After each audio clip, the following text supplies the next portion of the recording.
Well, hey, good evening, everyone. Welcome back to my little gardening show. It's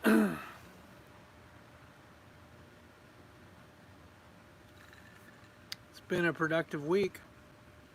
I'm on vacation this week. It's actually been about 4 years since I've taken a week-long vacation, like consecutive days in a row. I've taken days off here and there over the past couple years, but never, not since 4 years ago, a whole week off. And so it's been nice. It's actually been a staycation. We didn't go anywhere really. There wasn't a bunch of hoopla really planned for most of the week. Instead, just kind of focused on little projects here and there, stuff here at the house, a lot of stuff out at the garden, and it's been for the most part a lot of fun. A little tired. Usually the day's beginning around 7 o'clock, and then we're going to about 11 at night. Um, but it's been good. We got the garden planted, I guess, Memorial Day weekend. My buddy was supposed to come over and hang with us, and he wasn't able to make it. His grandfather was in a bad car accident, and so just out of just abundance of caution and just wanting to be there for the family and stuff, he hung back. So I had pretty much all my kids with me. My two oldest daughters, they've had some extended time off from work, so I had everybody with me, and we kind of made a day, actually a weekend of it. Um, Took us about 6 hours. We weren't going like a breakneck pace, just kind of taking our time, getting everything planted. But we got it all planted. Been going out there every day, taking care of it, and we've had flea beetles and potato beetles have been pretty. Um, I think they've come a little early this year. So every day, um, walking through the patch and picking those off, squishing them, killing them, cleaning off eggs from the leaves, just trying to stay ahead of them before they get established. We've used the diatomaceous earth quite a bit, pretty extensively. Here the last couple days, dusting everything, trying to get rid of the flea beetles. Some of the other pests that have been munching on the garden. And so far, I think we're staying ahead of everything.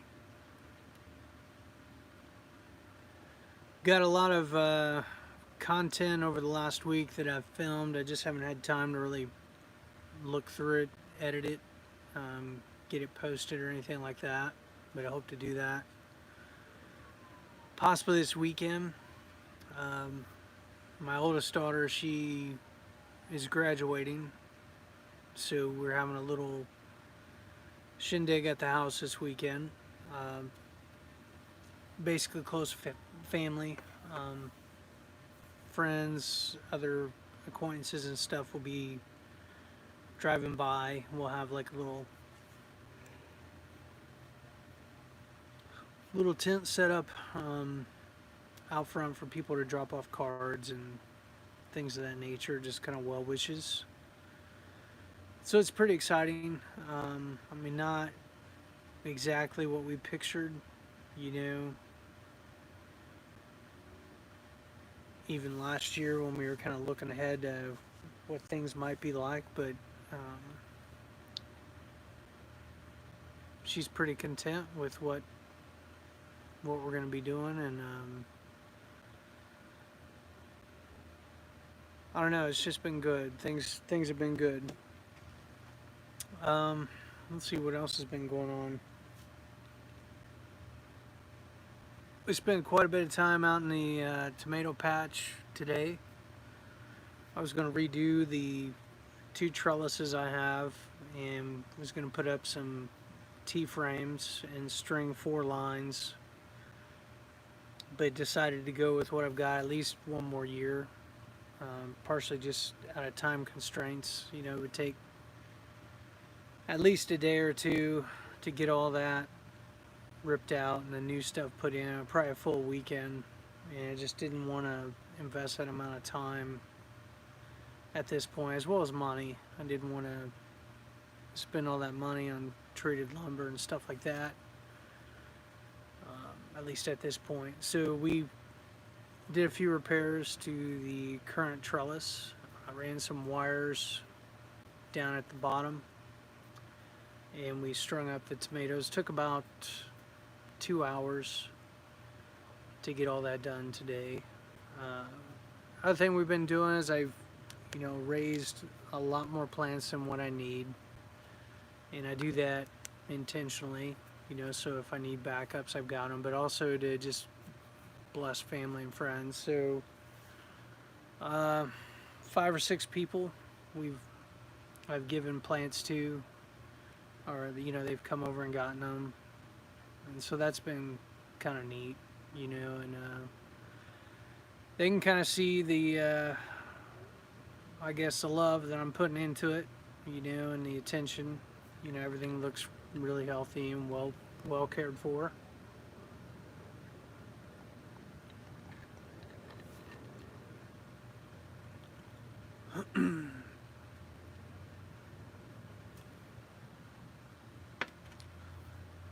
We got a few more projects on the dock. I spent quite a bit yesterday cleaning the backyard, and the day before even cleaned out the little mini ponds that are in the back. We're probably gonna get some goldfish for them, and rigged up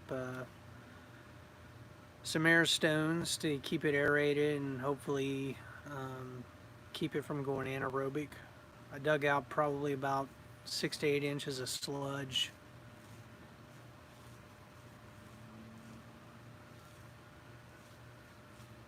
And so that was pretty good. It needed to be done.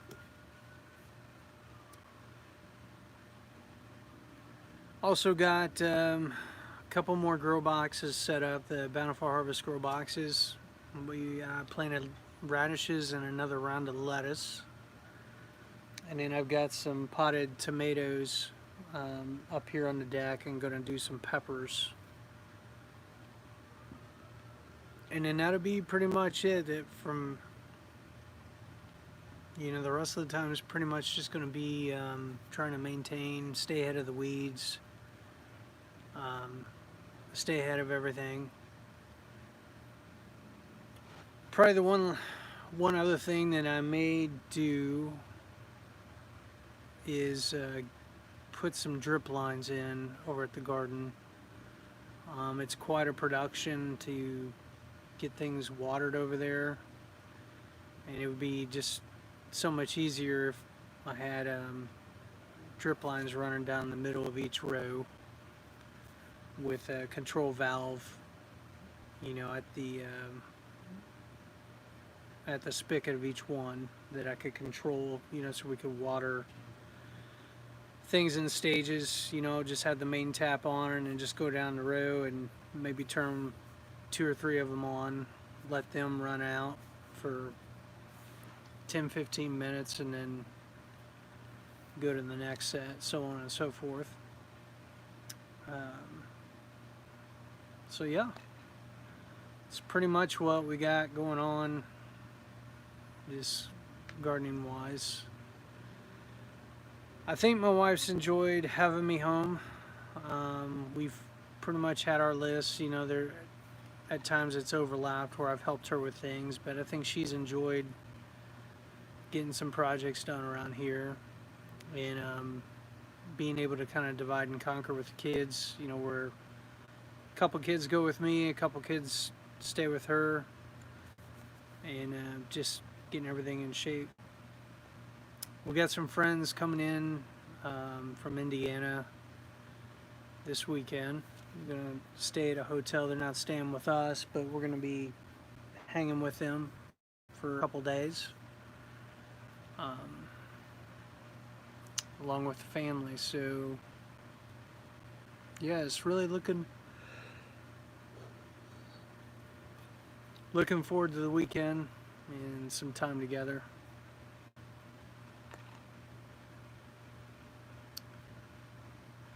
See what else. It's been a little while since we've again, since I've posted anything as far as the. Well, hey, what's up, Tom? It's been a while, man, since I had thought about sitting down to edit some of the content that I've filmed over the last couple days. Yeah, it was. But I thought, nah, I'm gonna do lazy YouTube tonight and just live stream an update. Maybe edit something over the weekend. I just got back from Dad's house. I went out there around 8:30 or so to check on the plants I still have out there and fertilized everything. And then went through the potato patch, now that the sun's going down, try to see if I can find some more potato beetles, and I found, I think, three adults. I've seen more adults this year than I've had the other 2 years that we've had the potato beetles in the patch. And I guess I'm just catching them at the right time. Most of the time, I wouldn't catch them. I'd see the nymphs and then, kind of the adolescent potato beetles. It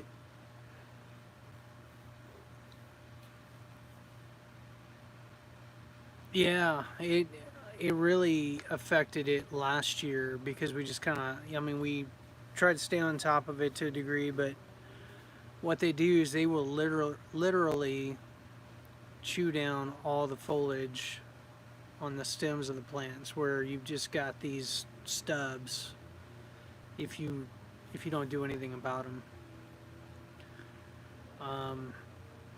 So the first day or two out there, we were finding probably about 10 a day, squashing them immediately. I've found 2 sets of eggs so far where they laid eggs on the bottom of a leaf. I squished all the little nymphs.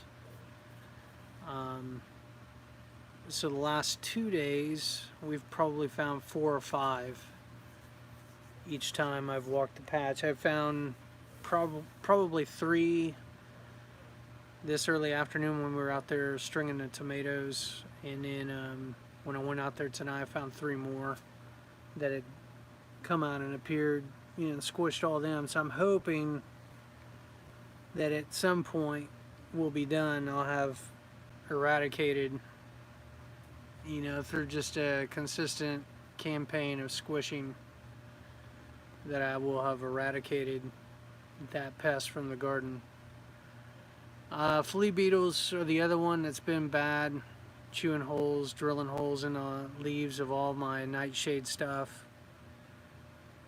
So I again dusted everything with the DE, and then it rained this morning, so it washed a lot of it off. So I'll probably dust it again tomorrow at some point, just to try to stand and dust around the plants, like where maybe they're coming from the dirt and the leaves. But yeah, it really affected a potato harvest last year. I didn't get, I still got a decent harvest, but not like the prior 2 years when I had planted.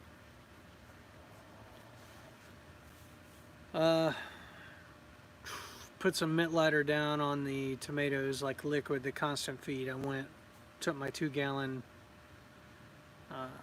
sprayer and applied, about 10-15 seconds on each plant to kind of give them a boost, because they're still looking just a little rough from the transition. So I don't know. It's been good. I've been glad. I'm glad I took this week off because I think if I wouldn't have taken it off and things were just left to go, I'd have a lot more problems out there than what I currently do. That I've been able to kind of head off, and definitely wouldn't have gotten everything as far along. Got my cucumbers and squash and watermelon are potted up, ready to go. Probably by tomorrow, I'll be able to plant that. And then that's it. Everything's in. I'm just gonna be babying it, letting it go. Hopefully, we get consistent rain and all that good stuff. Hopefully, it turns out real good. You know, it's worth the effort.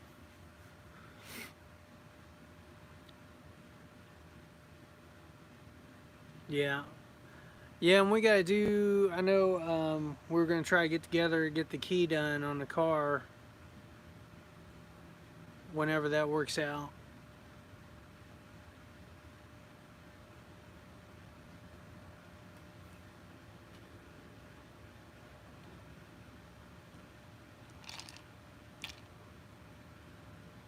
Oh, that's cool. I don't have any spaghetti squash going this year yet. We did some. Maybe that was 2 years ago. We did a fall crop where I started them in like July. We planted them in. Yeah, we planted them in like late July, early August, and they did okay. Yeah, it's really good. It's a good pasta substitute.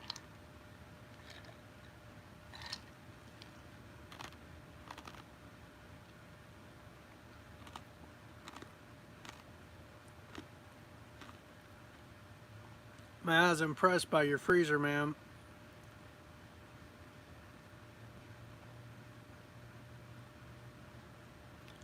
And all that canned meat. That was crazy what all you had.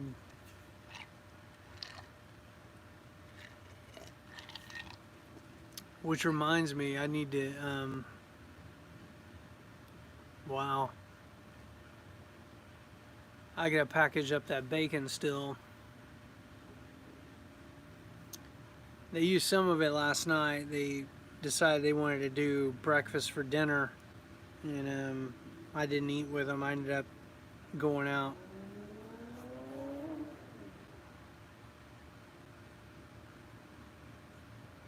Man,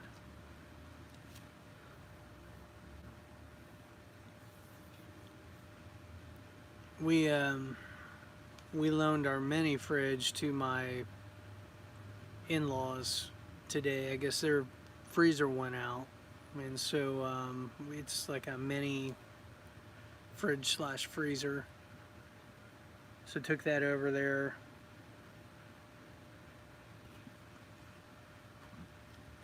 I don't know how much. I think they didn't lose anything. They were because they had it was a fridge freezer out in the garage.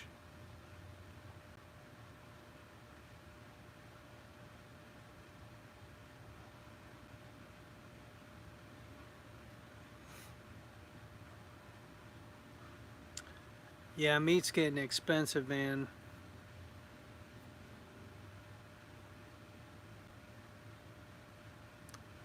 We still got a fair amount in the freezer, different things. I think we got a big old ham, a couple turkeys. Um,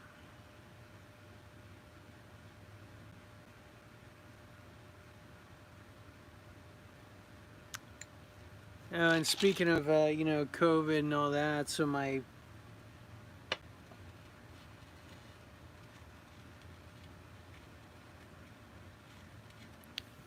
yeah, it's like a domino effect.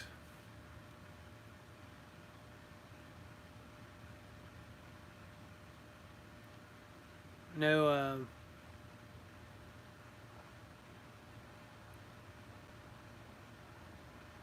huh. Well, we might have to go grocery shopping again. We went grocery shopping today and got some things, but I'll check that out. No,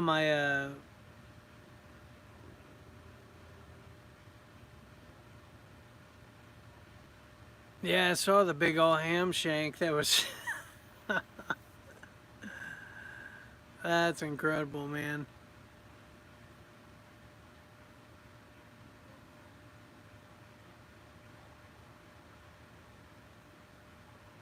Yeah, my two oldest daughters, they work at a assisted living place, right? And they work in the dietary section, like they serve food and prepare food and all that. And apparently, um, someone in their unit tested positive for the COVID-19, so they both got voicemails to report to work at like 4 o'clock for like mandatory testing, where they're doing just as a preventative to make sure.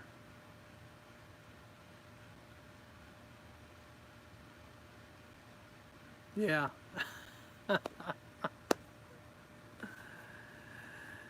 So they went, and I mean, everything's good. They've actually been off work for the last week. So, um, and I don't think they're scheduled to work this next week either. But what we're going to do, at least with the one who potentially was at greater risk, we're going to take her down to urgent care tomorrow morning to get one of those rapid tests done, just to be on the safe side. Because I guess the test that they gave them today um, was a swab or whatever, so they won't have any kind of results till like Saturday.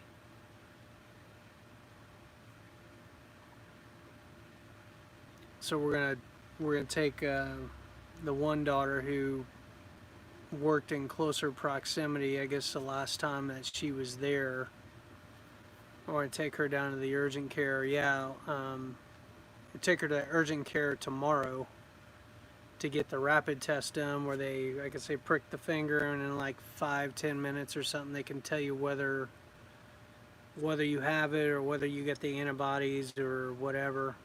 Um,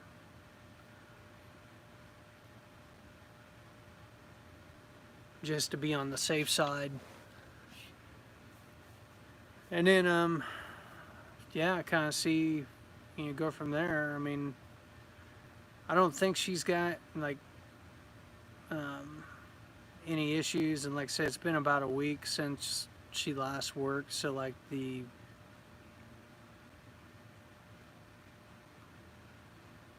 yeah, I guess the urgent care up on First Avenue, and the other one over, I think over where you live, on the south end of town.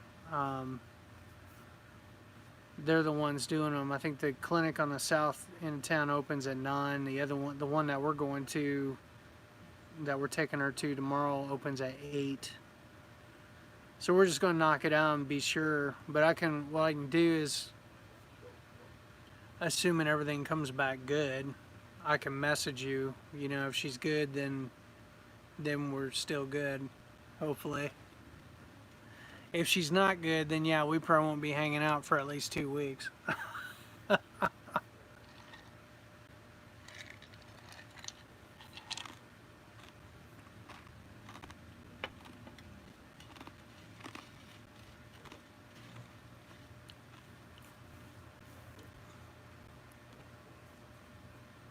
But anyway, I can let you know tomorrow.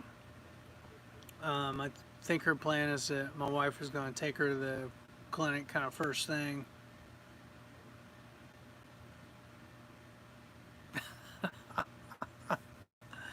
I'll lick the key before I give it to you.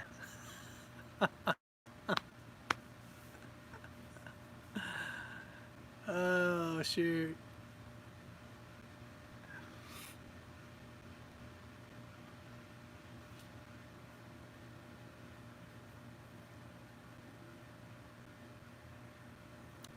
Yeah, it's crazy. There's a lot of people that I think.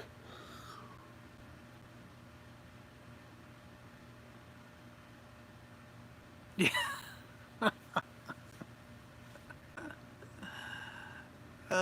Shoot. Yeah, I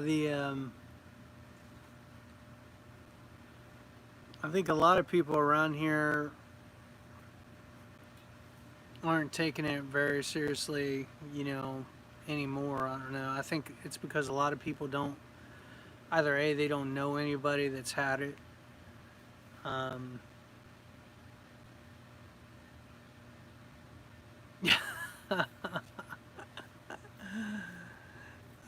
shoot. Somebody said taking zinc was like a good preventative or could mitigate stuff. There was a video, I'm thinking Ron Neitzel posted something. He's been posting the Green Wizard or whatever. He's been posting some stuff here lately on the COVID and what different doctors are doing to treat their patients or whatever.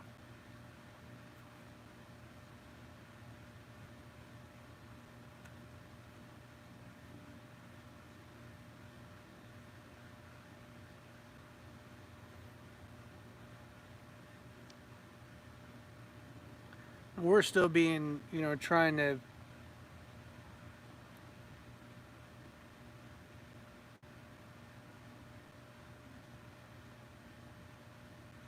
colloidal silver. We know a guy who was doing a was it colloidal silver? He was doing that as part of a daily regimen, and I think isn't that the stuff that can turn you blue if you take too much of it or something? It can actually kind of change your skin color, like your blood vessels and all that.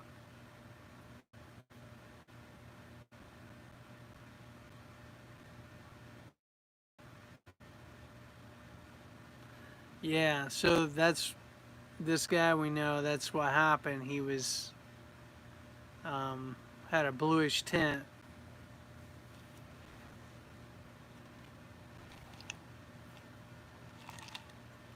He's actually not doing too good right now. I think he's in a nursing home.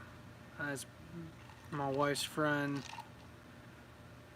her dad, I think they're trying to figure out kind of the long-term game plan for him.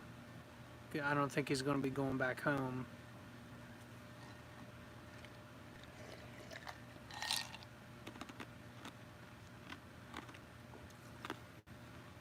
I guess, have you been following any of that SpaceX stuff?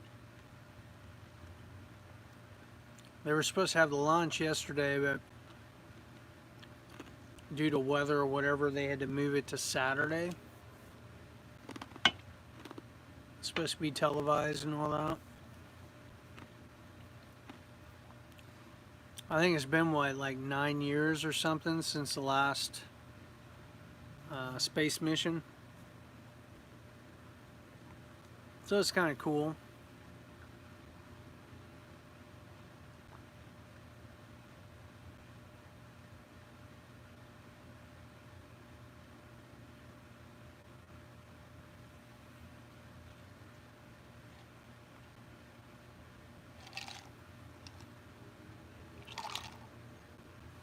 Yeah, I guess they're going to be taking some astronauts to the space station, I think is what the plan is.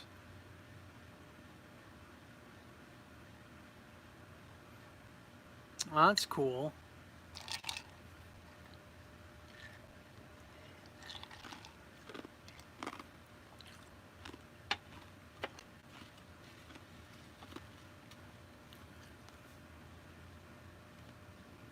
We went to, you ever been to the exhibit there at Wapakoneta?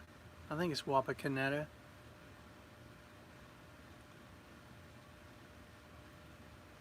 they've got a little space exhibit or whatever, because I guess one of the astronauts is from that area, or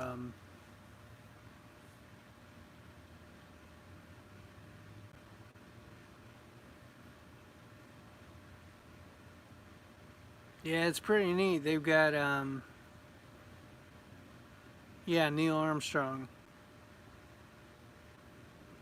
We took the kids up there. That's probably 2 years ago. When my in-laws, they had a, they used to have a camper that was at, I guess it was called Sabo Campground up in Indian Lake. And they set up a Google Calendar where anyone in the extended family could get on there and reserve the camper and then go up there for the weekend and just, hang out, cook out, play down at the lake. And then my wife's aunt and uncle, they got a lake house over there, so sometimes we'd go over and visit them.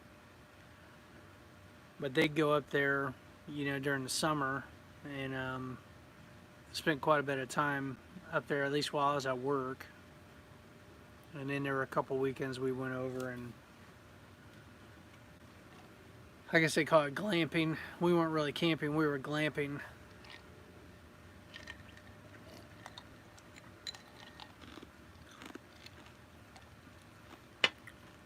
And what was really neat about that particular campground is that they loved, I guess kind of they had a little community there, and they loved to eat. So people would pitch in, $5 or whatever, and they would just bring in all this food. Some of it homemade, some of it ordered from the different restaurants around, and would have it there at the clubhouse there in the middle of the campground. And then they would do a big breakfast. Typically, like Sunday morning, he had like a cast iron skillet that was probably about 3 foot, 2.5, 3 foot in diameter, and would set that up and be grilling out sausage and making eggs and doing all kinds of stuff. But it could get a little rowdy. A lot of those people like to stay up, and occasionally they would drink a little too much and start getting loud. We at the time we were trying to get the kids to bed at a decent time, and there are people out there wanting to stay up to like 2, 3 o'clock in the morning.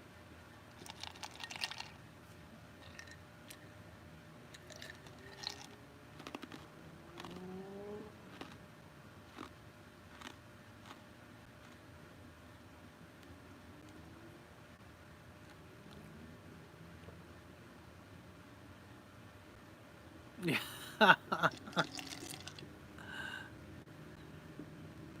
Yeah, no, my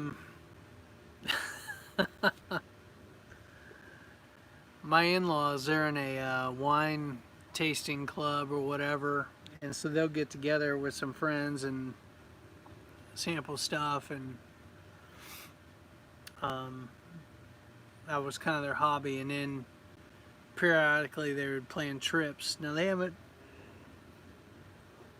oh shoot, they haven't gone abroad since, I guess, last year. I think last year they went overseas. But they would try to go to areas like, I think they went to France. They were actually in yeah.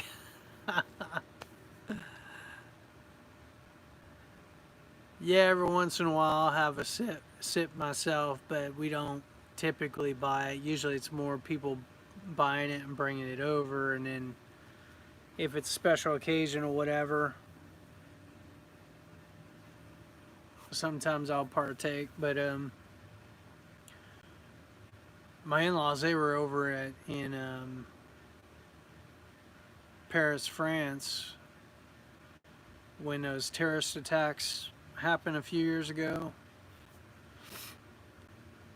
They were on a river cruise, where they would go and the boat would stop and they would get off in different locations to enjoy the sights and all that. And I guess when all that terrorist attack broke loose and people were getting shot up and killed and all that, they were actually on the boat. My wife was kind of freaking out because she couldn't get a hold of them initially, and then I guess the country started locking things down, and it was yeah.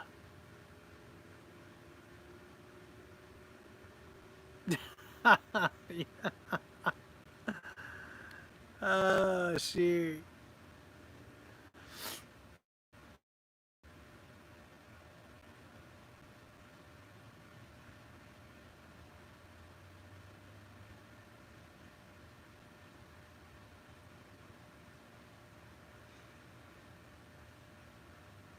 Yeah, it's kind of interesting. That was the first miracle or whatever recorded miracle that he did.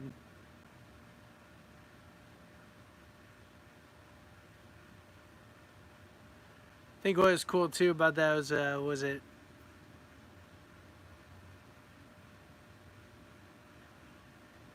Mary was the one that approached him and just let him know like, hey, they have no wine, and he's like, my time's not yet come, and she just kind of turned to the store and said, hey, whatever he tells you to do, just do it, and kind of left him there, and then he.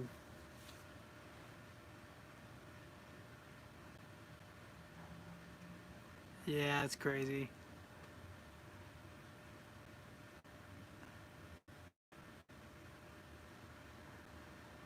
We've had a few run-ins. I remember, golly, this was in college. My first year there was a guy. I was an independent living on, and I guess we were in the second floor of a fraternity that was in like a rebuild process. So they didn't have a lot of members. Maybe like 15, 20 members. Not enough to support the whole house, so they converted the upstairs to underclassmen housing or whatever. And I got to know a couple of the guys in the house. They wanted me to pledge or whatever, and I didn't want to do any of that. So, but the one guy, his name was Chris. Um, he knew that I was, not doing the things that a lot of the other people were doing and whatnot, and he kind of picked up that, as a person of faith or whatever. And so he wanted to get together and was all telling me about, what if I could tell you you could experience the Holy Spirit in a way you never experienced it before. so, so yeah, this is going to be interesting. So then he started just telling me, about I guess they call it ecstatic speech or whatever, ecstatic speech, speaking in tongues or whatever, and telling me that everyone, if they're born again or believer, whatever, should be able to do that. It's like a sign or evidence that you are spirit filled or that you're a believer. And he said, it's promised to everyone. Everybody's, is promised this gift and blah blah. Let me pray with you, blah blah. But when you read through like the scriptures and stuff, that's not the case.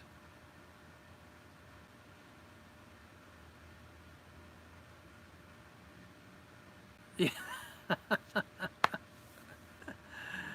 Yeah.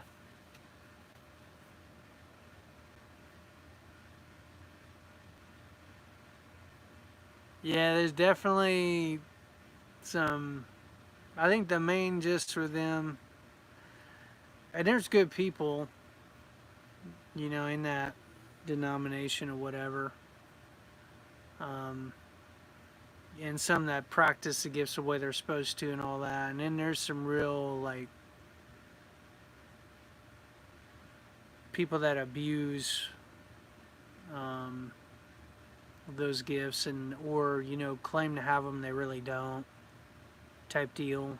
And there's a lot of, I mean, it could be a lot of abuse that goes on in any kind of church or denomination, but that one in particular is there seems to be a lot of um,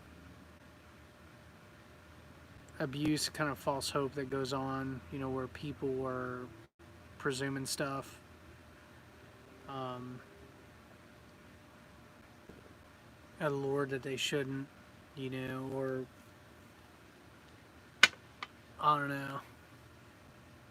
It can get kind of weird, and I think a lot of it's because they distinguish um, the written word from the spoken word. And I guess the logos and rhema is another word that's used, and I guess they value the rhema. I think it's called rhema over the logos. In other words, they believe that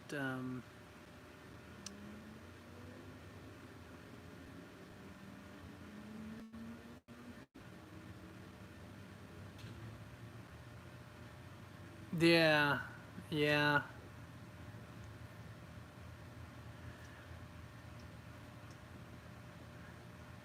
That stuff's real though. It can be, and there is there are good people that do have those, actually have those kind of gifts and stuff, and they practice them the way that I think it's in like 1 Corinthians 12, 11, 12, 13. Um, how it's prescribed, like, that basically speaking in tongues or ecstatic speech is like it edifies you, and it's kind of like where you're able to utter things that words can't express and pray in the spirit or whatever. Um,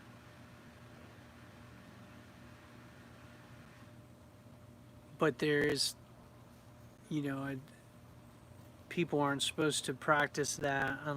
They can practice that to themselves, but they're not supposed to do that in a service like where it would be disruptive, unless there's someone that has a gift of interpretation that can discern like what's being said or whatever, and share that in like a prophecy or whatever, like speaking forth of whatever um, is being declared. And then the other test of it is that it glorifies God or points people to Christ. Like it doesn't, it's not self-promoting or like weird stuff. So I know, like I said, that one guy in college, that was a little bit of a weird run-in with him. But when I kind of disputed with him a little bit on that, like, no, it doesn't say here that, it says to each one is given, and then there's like different gifts. Not everybody has that same gift or whatever. After that, he didn't really want to have anything to do with me. So, but there are people, like I said, that have experienced that, and they keep it to themselves, or they practice it in the right way, so that it doesn't stumble people, and they're not trying to like self promote, and stuff like that. Um, I know I guess again going back to days in school and stuff when I had that run in at college. When I came home on a break, I was talking to my dad about it. I was like, hey, thought I'd let you know this kind of happened, and this is kind of how I handled it, or whatever, and it was just kind of weird, blah blah blah. He's like, well, we'll have a conversation about that sometime. I was like, okay. So anyway, to make a long story short, um, he had had been part of a, I guess, Pentecostal church at one point in Chicago, of all places, and I guess and actually has that gift. Like he's never, self-promoted that or anything like that, but in talking with me and whatnot, I guess that and prophecy, and he actually shared that. I never forget, because we were Christmas shopping, and we were in the parking lot of the mall when he decided to just kind of share all this stuff with me, and then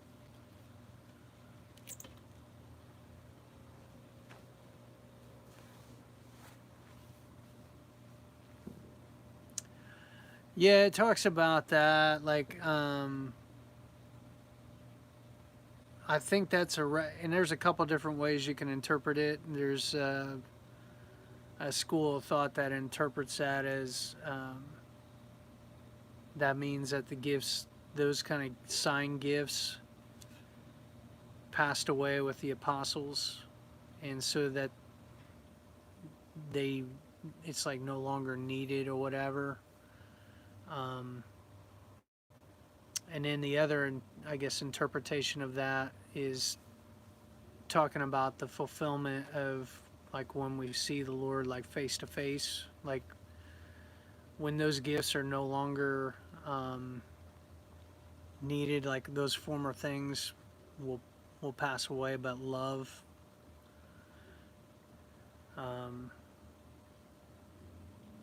these three remain: faith, hope, and love, but the greatest of these is love. But like, that'll never fail, that'll never cease, because we'll be in, like, God's presence. We'll know as we're known. We'll there won't be a need for those gifts to be exercised, because we'll be consummated, like our relationship with the Lord will be consummated. So that's kind of the camp I think I fall in on that, though I could see it the other way too. It's not something that would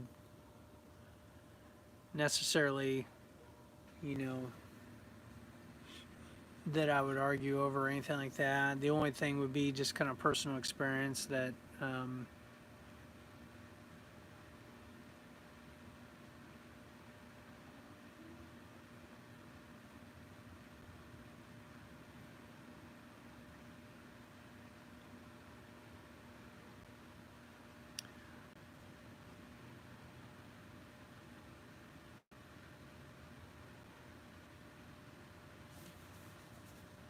yeah,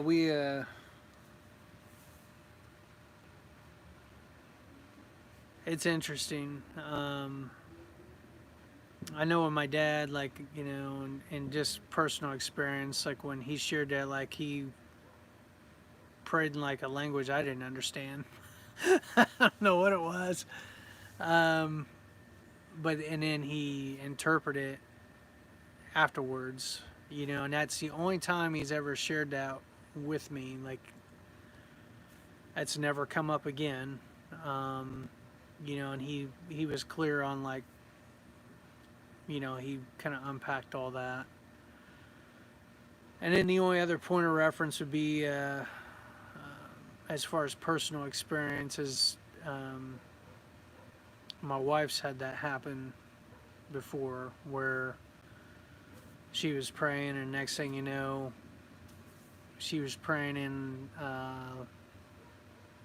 a language or whatever she didn't necessarily understand, and she's only shared that with me like once, and has been real careful since then. So it's just based on personal experience and kind of the allowance of kind of interpretation on that.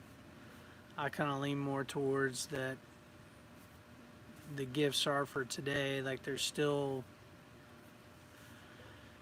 active or whatnot, but eventually all that will cease when we see the Lord face to face and are with Him, and in His presence.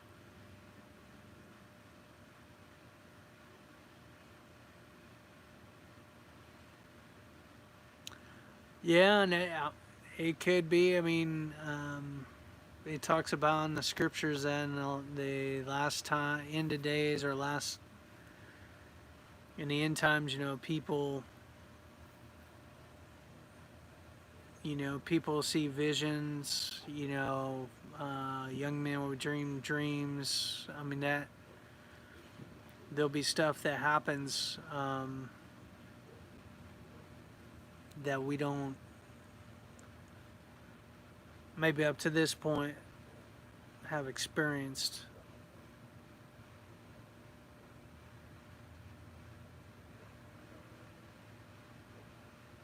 And it's all interesting. Like I said, these different denominations, some of them more charismatic than others, and some of them a lot more comfortable with the gifts. Like I know the Baptists.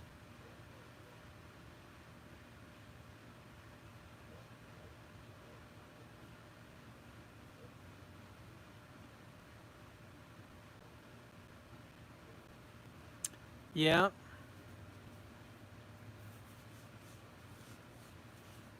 I know. I think definitely like the Lord at times will definitely like reveal Himself in like a audible, like where we hear it plain as day. I know my dad right before my mom passed away.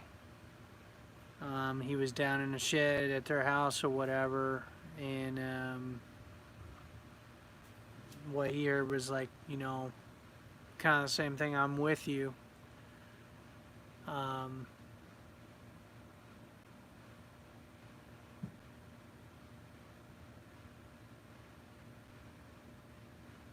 that's awesome.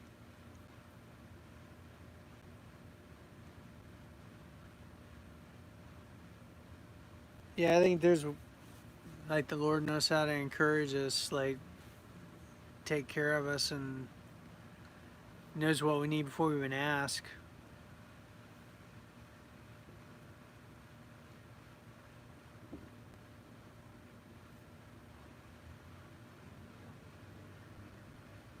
I know. Going back to like the Pentecostals and their emphasis on the rhema or the spoken word, they prioritize that over what's in the scriptures. Like they believe in like that spoken word or prophecy is equal or even greater than the scriptures because it's God's word in the moment or for today. It's or whatever. But the danger with that is like they don't oftentimes test the spirits to see whether they're from God or not. So maybe they hear a voice or they come up with some kind of idea, or maybe there's people with false motives that because they want attention say they've had this experience or this or thus saith the Lord or whatever, and then they basically give people false hope or lead them down a path that's not real good. Kind of like the whole psychological, emotional abuse type deal. Because people aren't like well taught, like they don't know the scriptures, so they don't ever go back to look for themselves to like see if those things are true or to kind of compare it, and use like the scriptures as a filter for what's being said. Now if it agrees or like it's points us to Christ or gets us closer, as an encouragement in that way, then yeah. But if it's not, if it's proclaiming something else, kind of like the whole Joseph Smith thing you're referring to, there's a phrase with the phony baloney of the angel Moroni. The idea that's, as the story goes, he was looking for what, you know, the true church or whatever, and decided to go out in the woods and pray, meditate on it, and basically the angel Moroni appears to him, and then gives him these tablets of gold or whatever, and then, I guess he had this, like, he was doing this divination stuff with like a top hat and these stones. And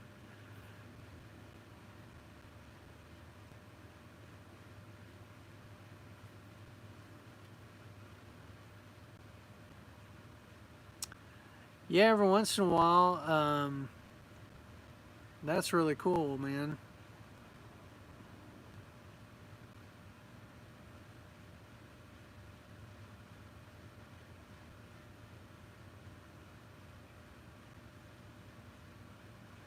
That's awesome.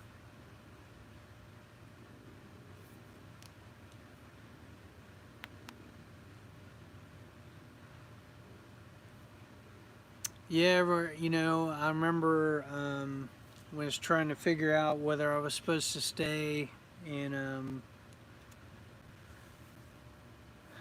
intern at this, it was a Nazarene church at the time, and I was helping out with their youth or whatever, and just trying to figure out what my summer plans were going to be, and kind of wrestling with that. And I was reading through the book of Proverbs during the service was going. I was kind of just reading as the singing or whatever was going on. Is Proverbs 3, 5 and 6, where it talks about trust in the Lord with all your heart, lean not on your own understanding. In all your ways acknowledge Him, and He'll make your path straight or direct your steps. I was like, okay, so just kind of lifting all that up and praying about things. And then later on in the chapter, towards the end of chapter 3, I guess the context was about,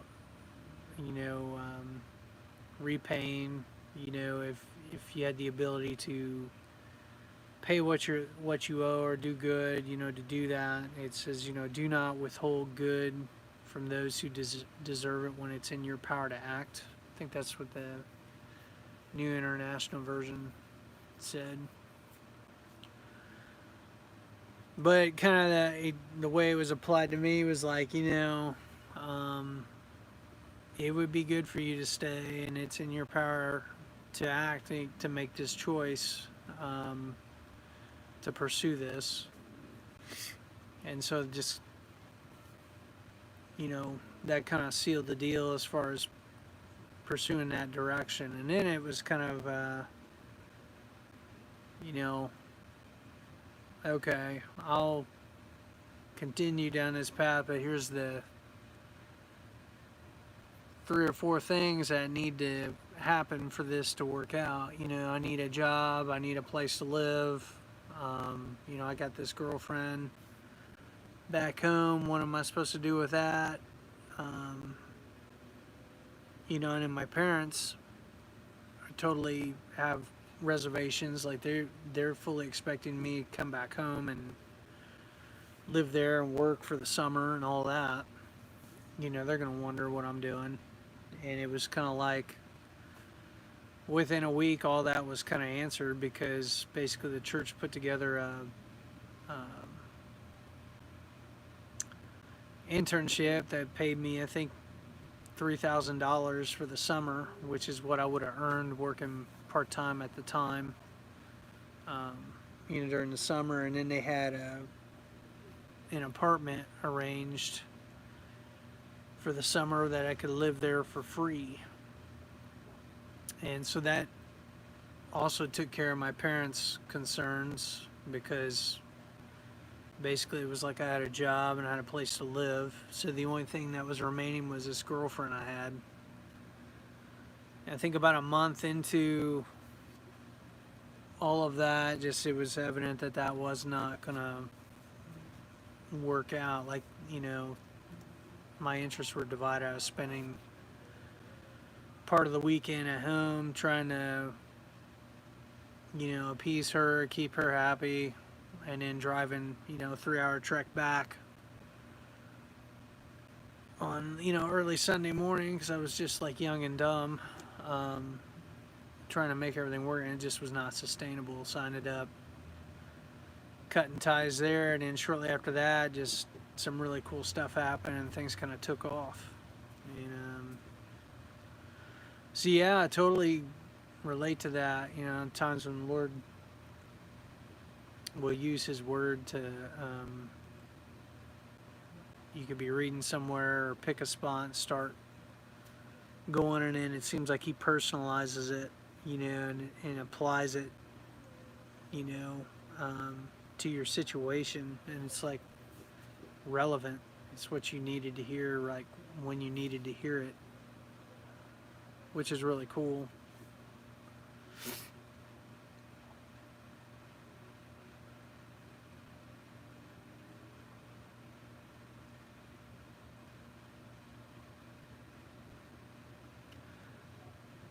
I know there's things right now we're still kind of, waiting on and trying to figure out, but right now, I mean, for the most part, things are good. We're kind of at peace, at rest. Um, not striving, which is good. Not at odds.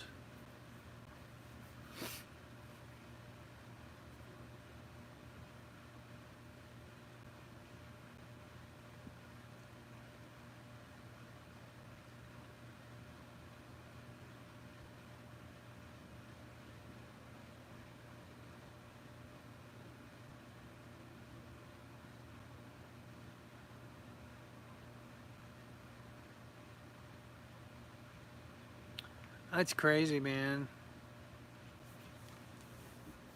I know I worked with a couple people my post office days, kind of same deal. Like everything's hunky dory, and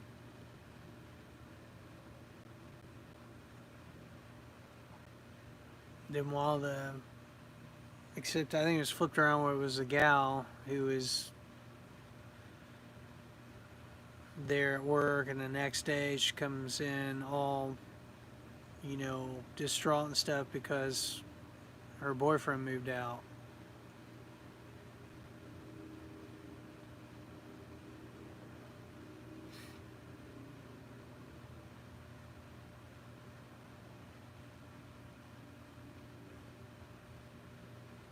Yeah, that's crazy.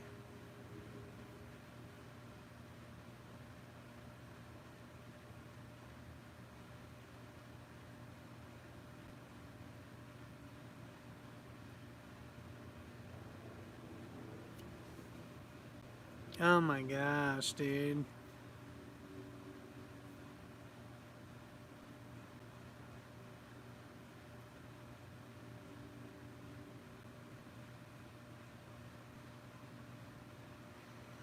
Guess on the bright side, it happened before you got married and went through all that, rather than afterwards.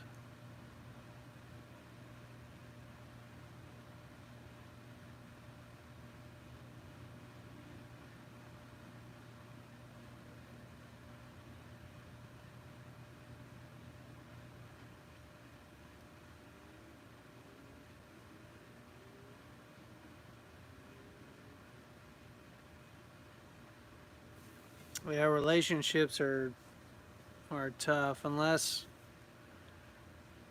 I know for us it's totally like the Lord that keeps us together. It's kind of like I guess the way the analogy we heard, it's like a triangle. You're on each of the sides, and the Lord's up top, and as long as you're focused on Him, it brings you together.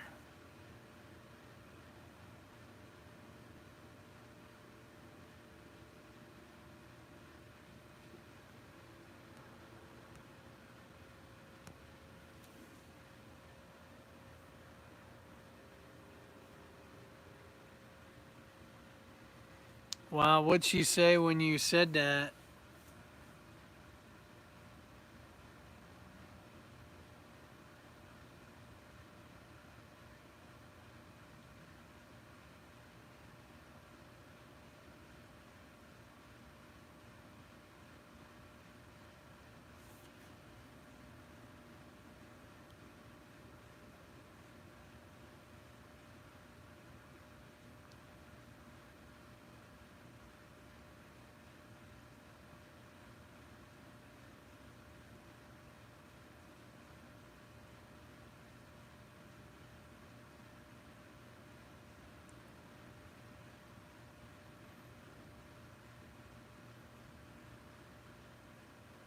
I'll bet she was speechless.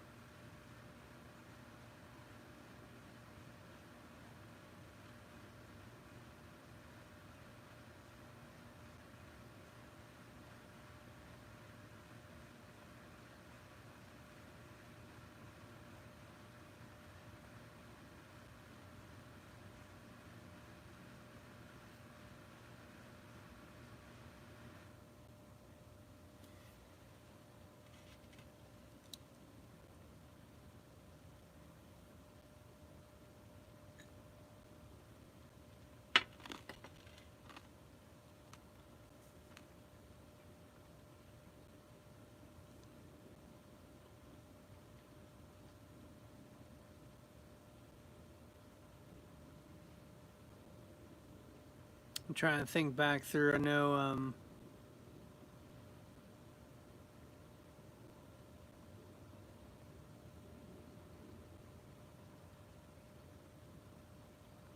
it's been a while, but I had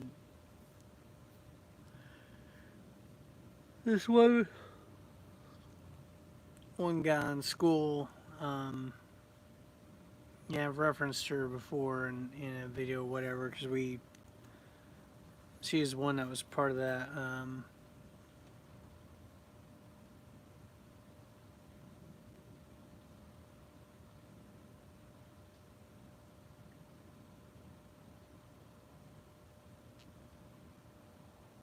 Yeah,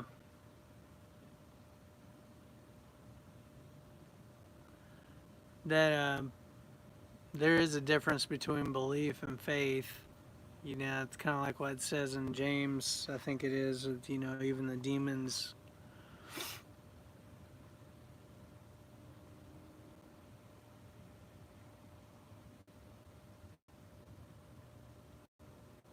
Yeah, I mean, even the demons believe in God and shudder, right? Like,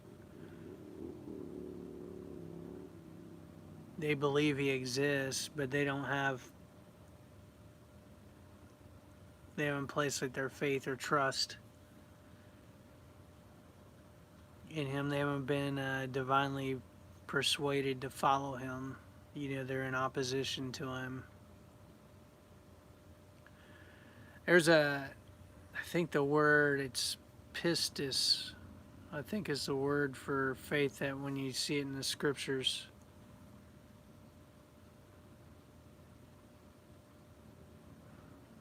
Yeah, that's so true. But I think the word's pistis, and it means basically divine persuasion, where you are persuaded by the Lord to trust Him fully, you know, and relinquish that control, like you're talking about, over to Him. You place your faith and trust, you know, in Christ, and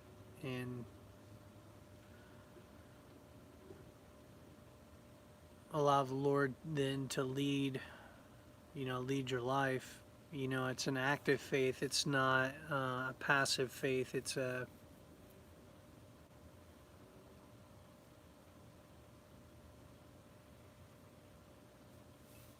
That's true.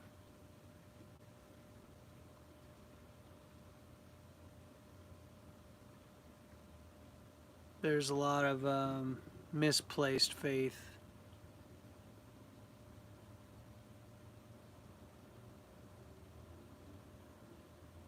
Yeah, preach it, man. That it's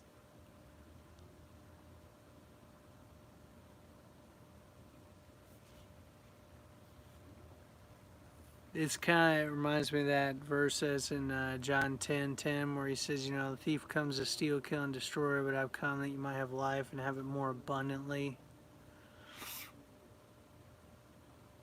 And the word for life is Zoe, Zoe, I think it is.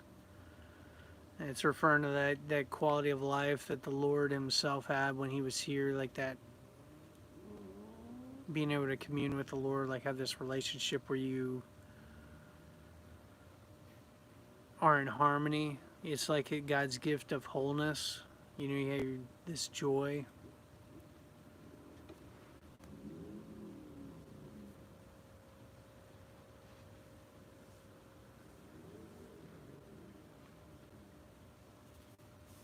That's awesome.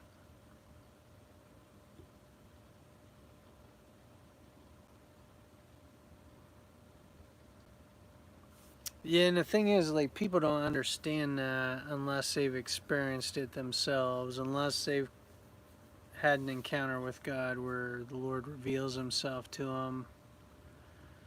Was in like it's either John 6:29 or it's in John 6, but you know he's talking with the Pharisees and they're arguing about you know who can know the Father and or they're talking about something along that line, and he basically says, you know, no one can come to me unless the Father draws them, and I'll raise them up at the last day. You know, and then in I think John 3, where he's talking to Nicodemus, he's kind of referencing, you know, the Holy Spirit's role in revealing, you know, causing someone to be born again.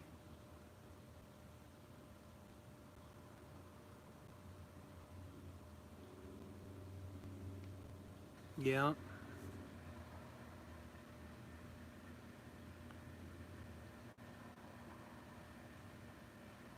Yeah, it does give you that, like, just a different quality of life where it's not about stuff, or it's not empty anymore or meaningless. Like, you're not alone. You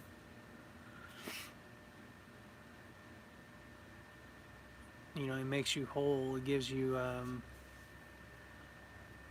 first His grace and then His peace, you know, where you're at rest and, like, you know, you're accepted. And, yeah, you know, and if you're not, saved or you don't know the Lord, you don't understand that it's foolishness to those who are perishing, right? Who don't know the Lord. You know, it's not something they can understand. Like First Corinthians 2 talks about that, like spiritual wisdom or spiritual knowledge and worldly knowledge or wisdom. You know, like spiritual, like salvation and stuff is stuff that's spiritually discerned and understood, and it can only be understood because the Lord reveals it to your heart and like helps you to understand.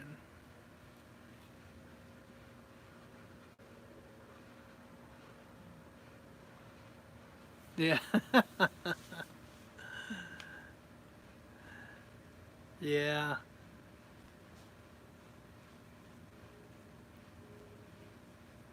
I mean, it's something kind of hard to imagine and think about when there's a lot going on here, but it's basically just transition, you know. Once you've run your course, you know, finished.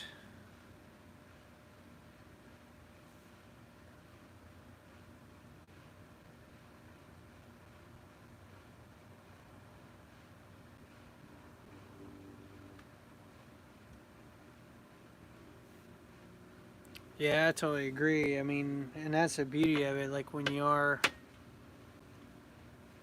it's like what Jesus says in John 14:15. He says, you know, I'm not, he's talking to the disciples and tells them, you know, you did not choose me, but I chose you, you know, um, that you might bear fruit and that your fruit shall remain. And then it talks about in Philippians how, I think it's chapter 2, 1 or 2, talks about how we've been,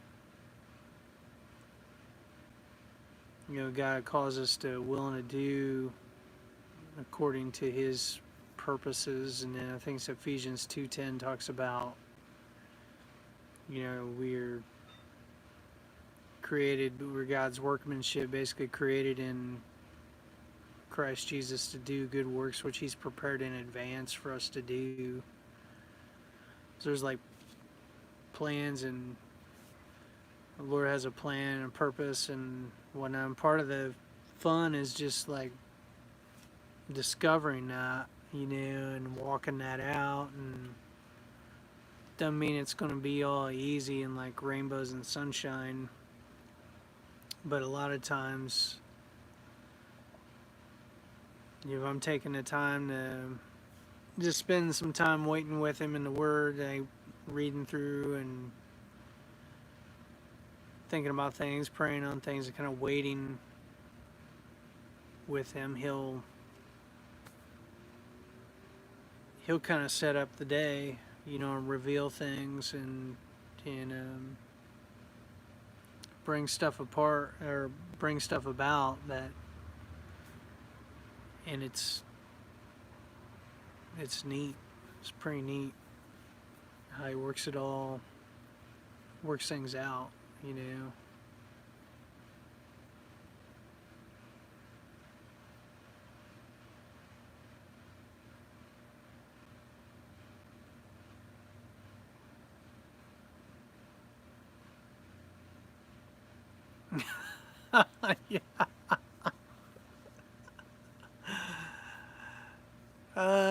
Yeah, I'll never forget that.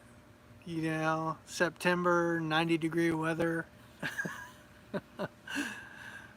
My little electric saw just going to town on the I was like a marathon, dude.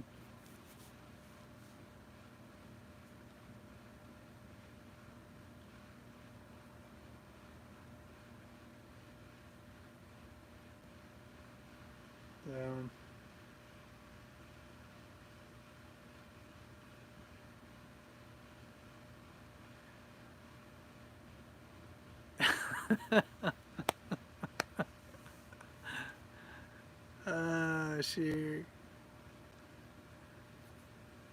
It kind of reminded me of when I took a week off when my dad decided he was going to move to Springfield.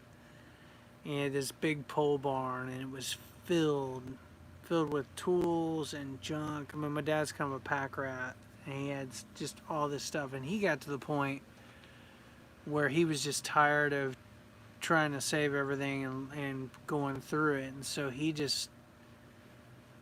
said, I tell you what, you do, I'm going to be taking a big load to the dump, whatever, just if you could go through all this and clean out the pole barn and get this ready for moving, that would be great. I just remember just hours going through stuff, throwing stuff out. I'm glad that he's settled now. So,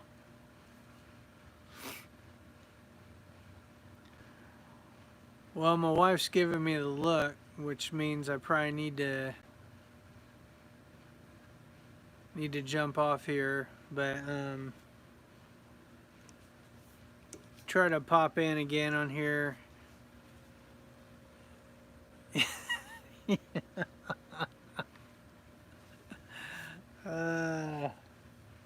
Yeah, I could have.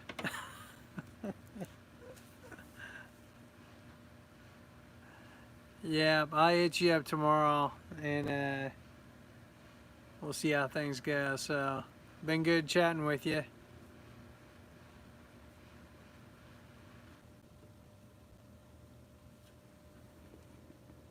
Well, we'll see you tomorrow.